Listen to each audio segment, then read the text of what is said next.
Angelfall, Susan E. Chapter 4. My brain clamps shut in fear. The only thing I can think to do is distract the angel while my mother and Paige pushes Paige to safety. Run! My mother's face freezes, wide-eyed in horror. In her panic, she turns and runs off without Paige. She must have assumed I'd pushed the wheelchair. Paige looks at me with terrified eyes dominating her pixie face.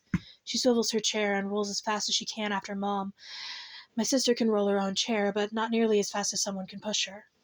None of us will make it out alive without a distraction. With no time to consider the pros and cons, I make a split-second decision. I sprint out into the open right towards Bert.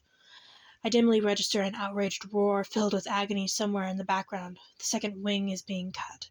It's probably already too late, but I'm in the place where Snow's sword lies, and it's not enough time for me to think up of a new plan.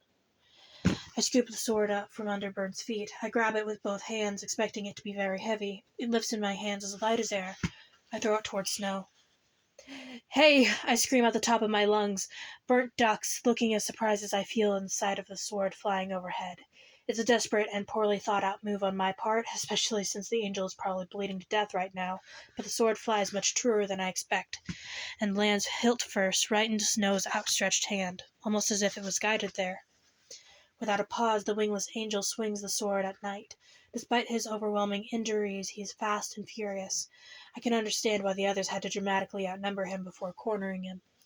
The blade slices through Knight's stomach, his blood gushes out and mixes with the crimson pool already on the road. Stripes leaps to his boss and grabs him before he falls. Snow, stumbling to regain his balance without his wings, bleeds rivers down his back. He manages to swing his sword again, laying open Stripe's leg as he rushes off with Knight in his arms, but that doesn't stop them. The two others who'd backed off as soon as things got ugly rush to grab Knight and Stripes. They pump their powerful wings while running toward with the injured, leaving with a trail of blood dripping on the ground as they take off into the night. My distraction is a shocking success. Hope surges in me that maybe my family has found a new hiding place by now. Then the world explodes in pain as Burnt backhands me.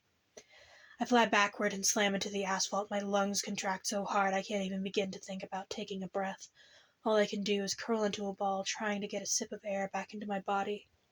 Burnt turns to Snow, who can no longer be called Snowy. He hesitates with all his muscles tense, as though he's considering his odds of winning against an injured angel. Snow, wingless and drenched in blood, sways on his feet, barely able to stand, but his sword is steady and pointed at Burnt. Snowy's eyes burn with fury and determination, which is probably all that's holding him up. The bloodied angel must have had one hell of a reputation, because despite his condition, the perfectly healthy and beefy Burnt slammed his sword back into his sheath. He gives me a disgusted glare and takes off. He runs down the street, his wings taking him airborne after a half a dozen steps. The second his enemy turns his back on him, the injured angel collapses to his knees between his severed wings. He looks like he's bleeding out pretty fast. I'm pretty sure he'll be roadkill in a few minutes. I finally manage to suck in a decent breath. It burns as it goes into my lungs, but my muscles unclench as they get oxygen again. I revel in relief. I unwind my body and turn to look down the street. What I see sends a jolt through me. Paige is laboriously wheeling herself down the street. Above her, Burnt stops his ascent, circles like a vulture, and begins to swoop down towards her. I'm up and running like a bullet. My lungs scream for air, but I ignore them. Burnt looks at me with a smug expression. His wings blow back my hair as I sprint. So close, just a little faster. My fault. I pissed him off enough to hurt Paige out of sheer spite. My guilt makes me all the more frantic to save her. Burnt yells, "Run, monkey, run!" Hands reach down to snatch Paige. "No!" I scream as I reach out to her. She lifted it in the air, screaming my name. "Pennerin!"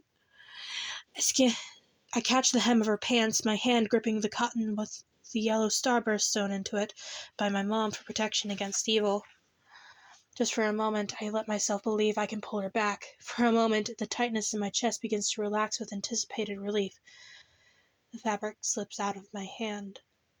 "No!" I jump for her feet. My fingertips brush her shoes. "Bring her back! You don't want her! She's just a little girl!" My voice breaks at the end. In no time, the angel is too high to even hear me.